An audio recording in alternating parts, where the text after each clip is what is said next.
I would like to acknowledge the traditional owners of the land on which we are gathered and pay my respects to elders past, present and emerging. I would also like to acknowledge the traditional owners of my electorate of Dickson, the Turrbal, Kabi Kabi and Jinnabara peoples. My epic journey to this place to represent the people of Dickson was not part of a grand plan or a lifelong dream. Rather, it was hundreds of little steps, a lifetime of small acts of kindness and support from so many good people. Some of you are in the gallery, in my electorate of Dickson, and some are scattered across this big, beautiful country and the globe. Some of you, like my Henry, are in another place, hopefully looking on with a big, wide smile. My journey to this place is not a sad story, nor is it a happy one. It is a human story. It will shape me as a representative and has narrowed my focus, but it is not especially unique. Most of the people I represent in the electorate of Dickson share a life of ups, downs, success, hardship, loss and happiness. Winning Dickson was highly unlikely, and to some an insurmountable mountain. With the very, very best Labor Party branch members, it took 7 years to climb, as a single mum with one leg battling one of the most prolific politicians of our time. Highly unlikely was also how the doctors described the death of my darling boy Henry from leukaemia last year, aged 19. Despite the very best public health care, he is not with us, and he is so desperately missed. People often ask, "How are you standing?" I say, "On one leg."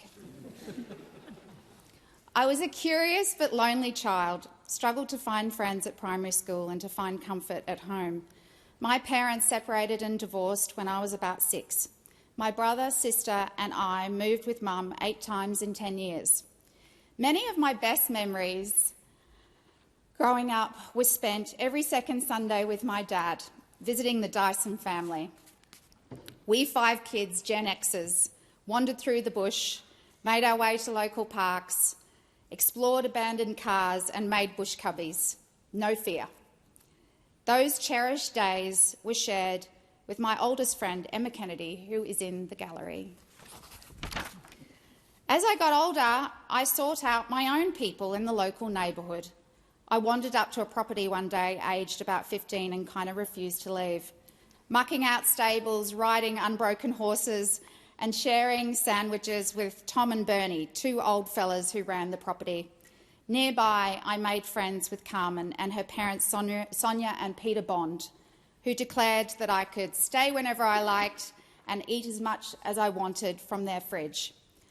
Like them, my door has always been open to neighbourhood kids, and my electorate office door will always be open to my community.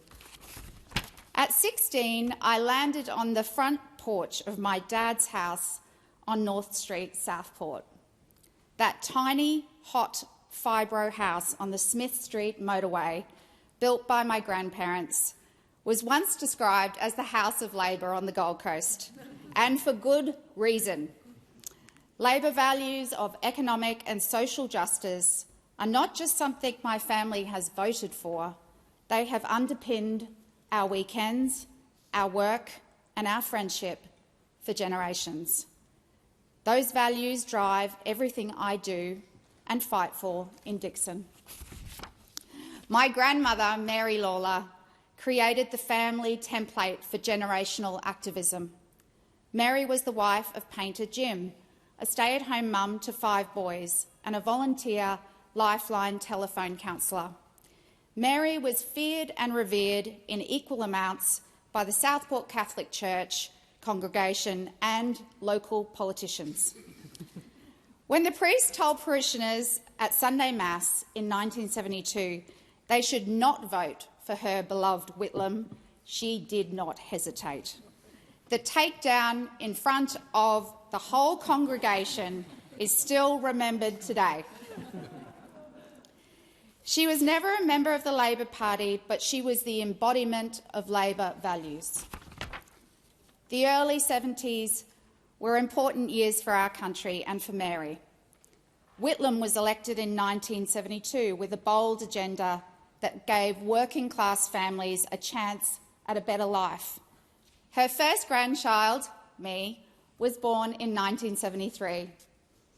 And in 1975, Mary went all the way to the High Court of Australia to challenge unfair electoral boundaries and end the gerrymander system. "Who is this housewife from Southport?" they said in Queensland Parliament at the time. Fighting for fair is in my blood.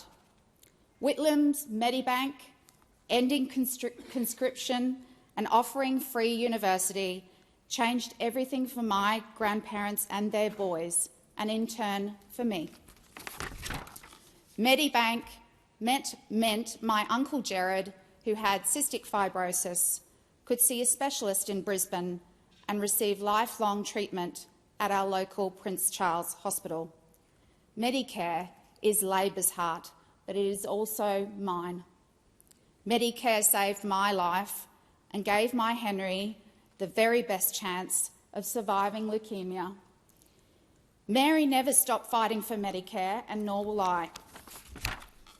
Stuffing envelopes, letterboxing and council meetings with my grandparents were part of my little world. If you want change, you have to work for it. I soaked up every single word, and so it seems did their eldest boy, my dad, Peter Lawler, just over there.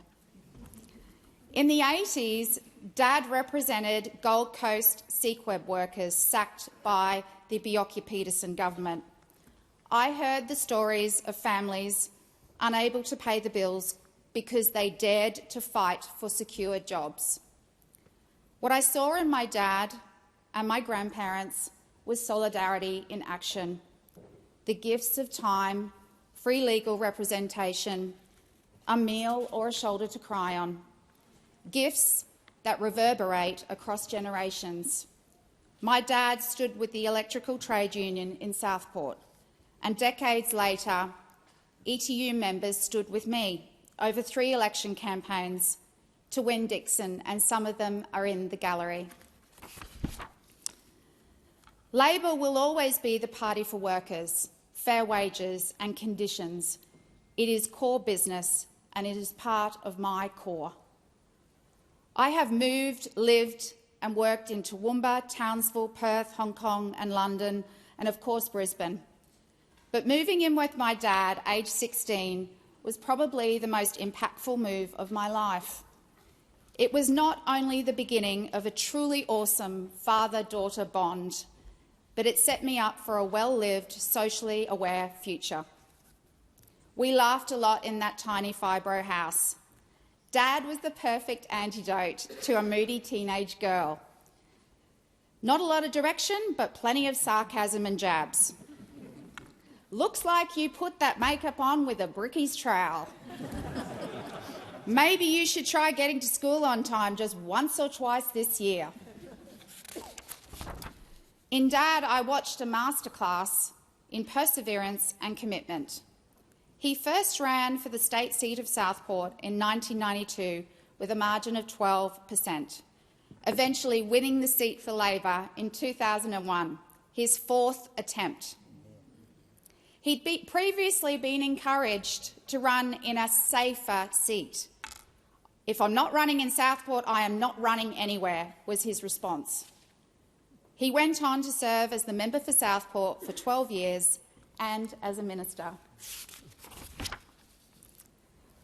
I always got the question, are you going to follow in your father's footsteps? No way, I'd say. I saw power to right wrongs in the media, in exposure, and studied journalism at the University of Southern Queensland.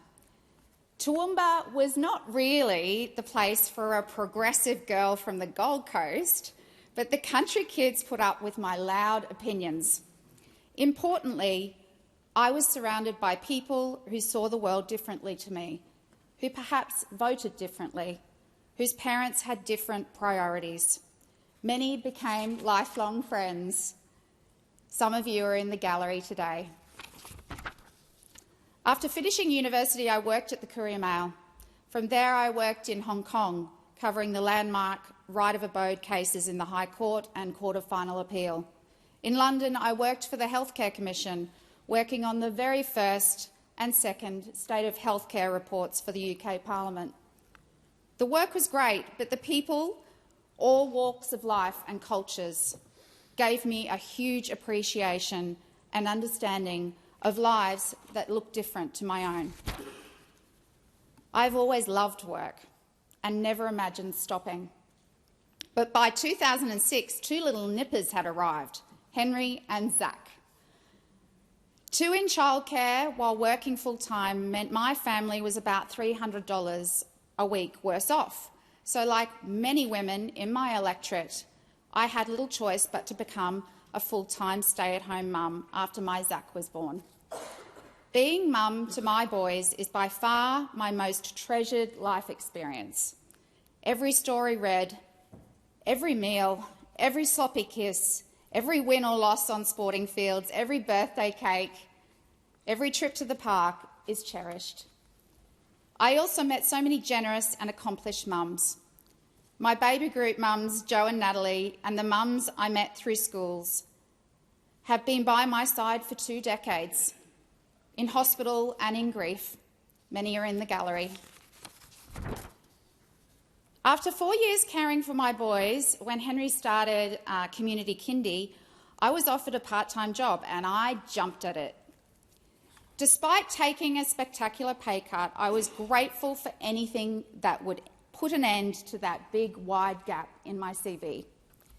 Within a year, my boss, Wayne Denning, took a chance on me, giving me the unique opportunity to produce a 1-hour documentary for the ABC. Wayne, who is in the gallery today, is a proud First Nations man from central Queensland and is such a talented businessman. He never flinched when I left work because one of my boys was sick. He saw my potential and was flexible well before community expectations demanded it. 15 years later, and as a result of Labor's laser-like focus on women's economic empowerment, we have paid parental leave, we've reduced the burden of childcare costs, and we are working towards gender pay equity. Those changes have been hard-fought by many women, like Virginia Clark, a founding member of Emily's List, who ran in Oxley against Pauline Hanson twice. She's been by my side campaigning in Dickson over the last 7 years. She is also in the gallery. Little did I know then that the mother of all unconscious bias and discrimination was shortly coming for me. I lost my leg in 2011. The ground shifted. Everything was hard to navigate, and I was pitied. But I survived, and so did my baby, Zach. Everyone in my life remembers the day I was supposed to die. I lived, thanks to trauma surgeon Professor Martin Wulschläger and his team at the Royal Brisbane Hospital. Also the bravery of strangers at the scene, Megan Brennan, who looked after my Zach, and Eric and Joe, the 2 young men who pulled the car off me, and without whom I wouldn't be here. Martin's split-second decision, though, to amputate my leg with a makeshift tourniquet saved me and ensured my kids had their mum. We keep in touch, and Martin is in the gallery. Martin, I am in awe of your courage, expertise and work ethic, and that of so many other health workers who have got me to this place.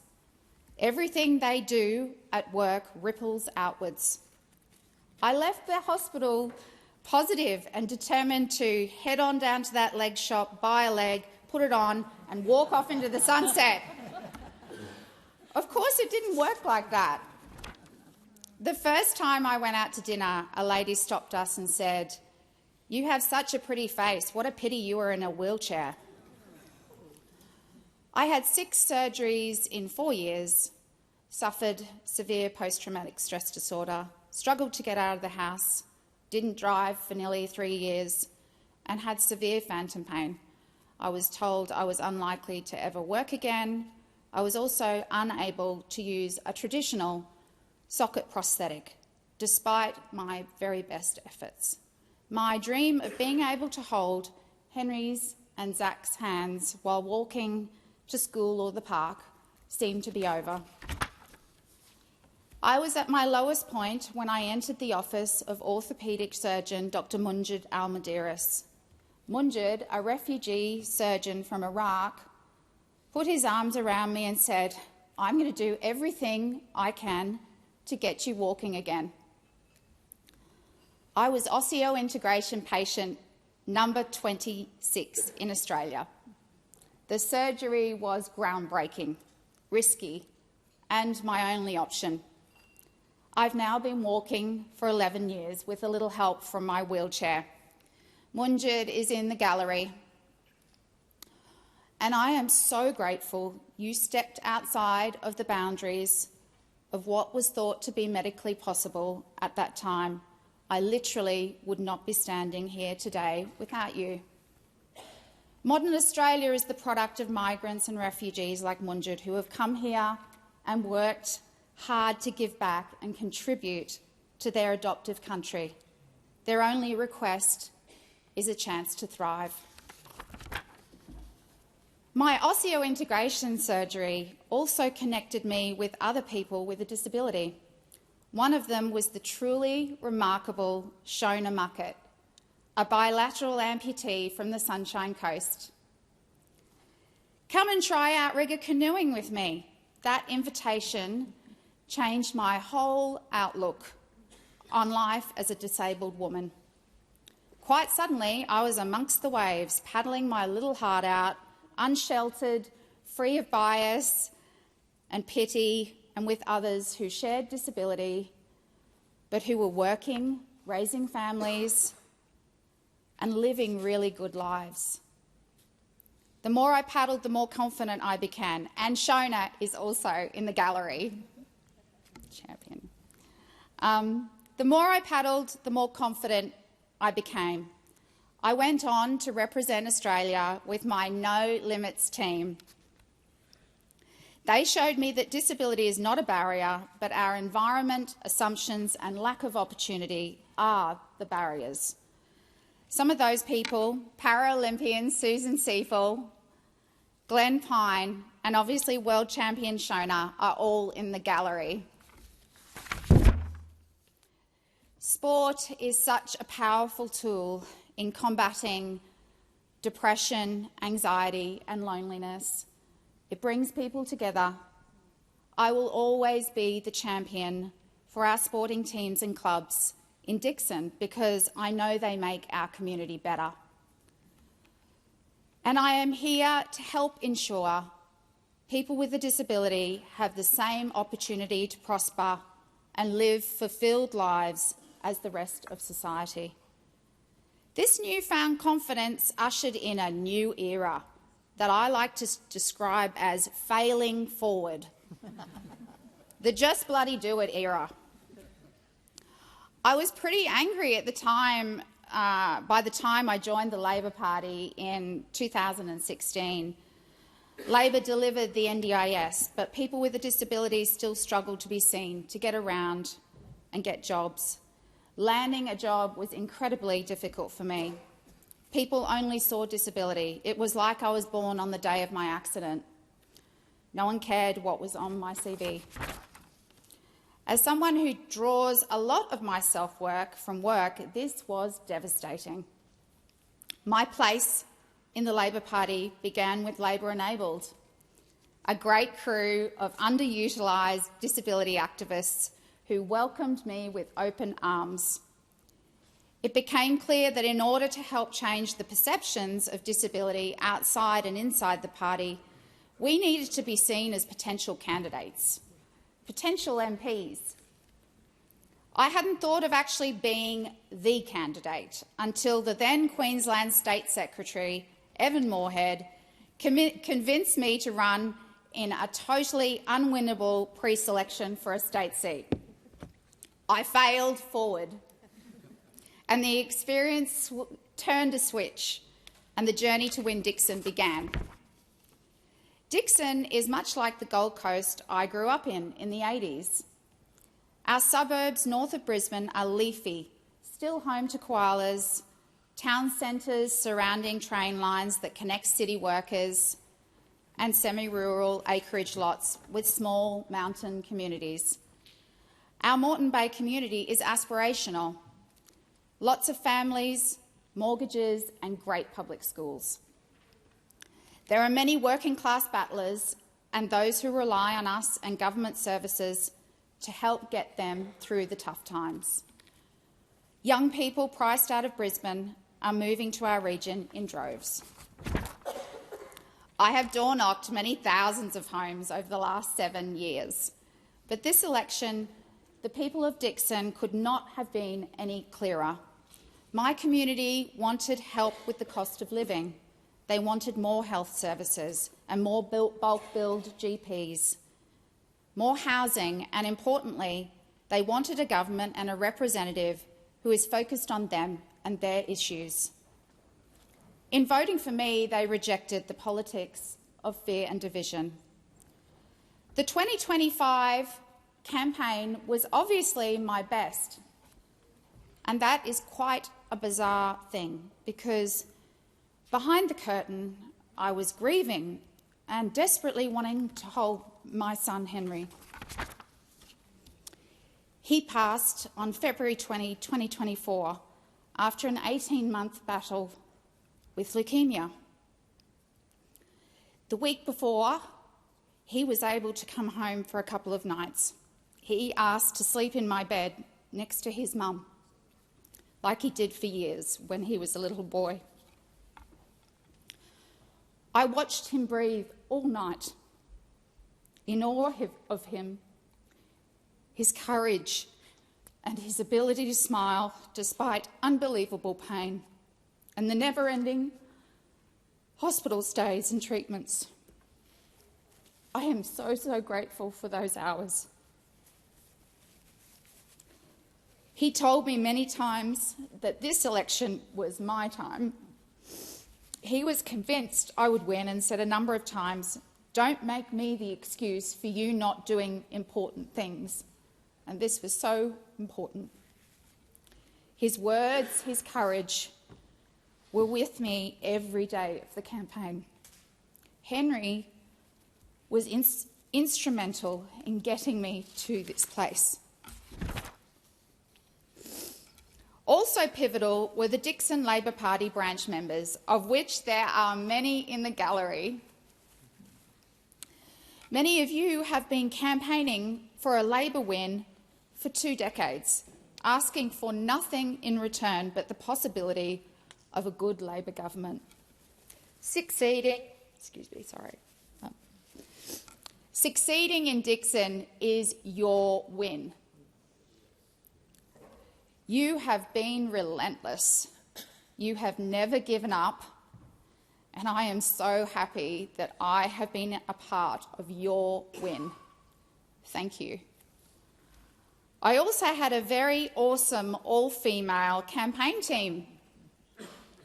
Our Queensland State Secretary, Katie Flanders, together with Megan Kennedy-Clark, and my campaign managers, Emma Holmes and Natasha Maynard, steered us to victory, along with a bit of help from Paul Erickson. They are the very best marginal seat campaigners in the country. For the first time, our Dickson campaign was tailor-made for my community, and that made all the difference. Thank you. Perhaps my greatest political believers are the Prime Minister and my former boss and former Queensland Premier, Stephen Miles, who is also in the gallery. When you're running for a third time, there will always be those who question if you're the right candidate. The Prime Minister and Stephen have always been in my corner. Their support has meant I've continued to climb the mountain and succeed when many others said I should step away. Prime Minister, I remember our first conversation. You were the Shadow Minister for Infrastructure in 2018, and you called me out of the blue one morning and just said, "Hey, it's Albo, I've just landed in Brisbane, let's have a coffee." What you were really saying was, "Hey, you're one of us," and that meant so much. I wouldn't be here without your unwavering support. Stephen, I've learnt so much from you. Having worked with you over many years, I know you spend more time listening to people than talking. And that is an incredibly important lesson for me as a new representative. Thank you for always having my back. Over 3 campaigns, I have got an incredible amount of on-the-ground support and all of the support you can think of, emotional, strategic, mowing of lawns, all sorts of things, from members of the mighty United Workers Union. Some of you are in the gallery. Thank you. Thank you, Uwu, and thank you to all union members who joined our campaign. My family, my dad, my son Zach, my partner Rob, my brother Phil, his wife Marika, and the Griffiths, you all give me so much joy and are my whole world. Thank you for your unconditional love. Zach, I hope I have shown you what is possible even when the universe gives you grief. You and Henry are the loves of my life. I'm so proud of the young man you are, and I know your dad, Clive, and Henry would be looking down on you with pride too. Thank you to the people of Dickson for putting your faith in me. As I said on election night, I will be a representative for everyone in our community, whether you voted for me or not. I am one of the first women with a disability to be elected to the House of Representatives and the first person to unseat an opposition leader. Kindness, a helping hand, opportunity and open doors have got me here. And that's what I will be giving to the people of Dickson. Thank you.